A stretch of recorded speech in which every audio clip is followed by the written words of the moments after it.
Another tag team you started, of course, was Hulk Hogan and Brutus Beefcake. I think they started in your territory. Yes, yes, they did. What was Hulk like in those days? Hulk came in, he was green.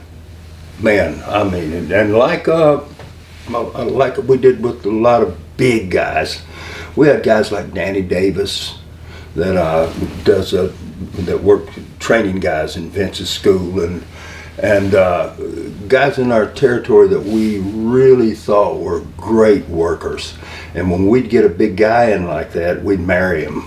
We'd just marry the two together. We'd get an angle going between them, and we'd put them together, and we'd just marry them. And in Hulk's case, we'd just say, hey, there's a bear hug, use it, and listen to Danny, and he'll kind of guide you the direction you need to go.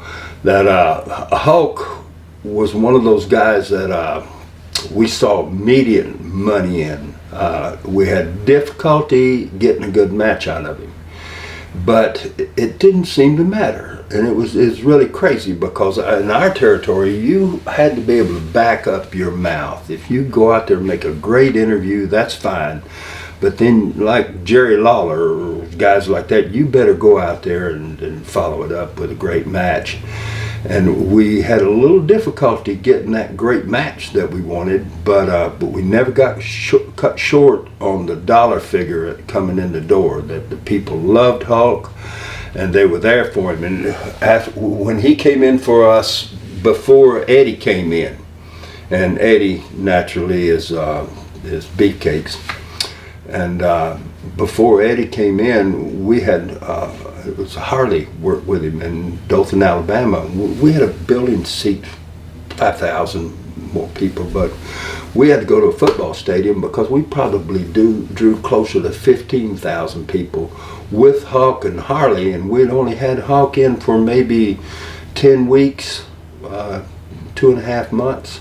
And it takes a little longer to get a guy over than that, but we couldn't hold the people in the building that we had, and then a guy like Harley can go out there and just, you know, he can work with a broomstick if he needs to, and so he'd get a pretty decent match out of Hulk, and that's the kind of thing that we needed to kind of move him along. I know we sent him to Memphis in order to work with Jerry Lawler, and to work with some people that we thought he'd really benefit being in the ring with, because then he'd come back to us being a better worker, and that worked for him also. That we tried to get him to work with as many good people as we possibly could, but we saw the money in the guy. Didn't stay with us very long. He was off to New York, because that talent wasn't going to be held back to the money that we paid in Alabama.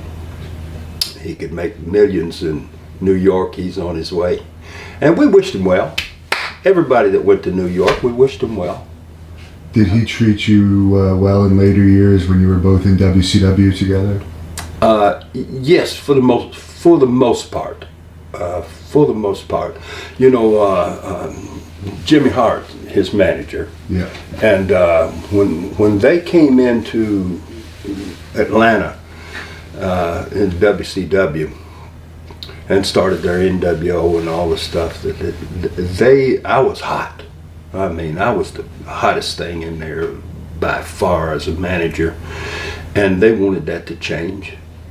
But you know what? But I saw their need for that, and I really was thinking maybe it's time for you to be thinking about another place to go, because they were going to make that exchange for me being hot up here and then Jimmy Hart coming along. And so you know, but I never held that against Hulk.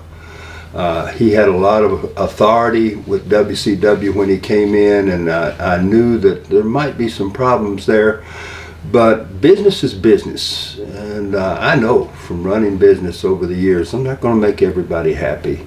And there comes a time, you know, we get a 5-7 year run. We're on top of our game, man. We have done beautiful. So we're not going to sit back and gripe about somebody else getting a push.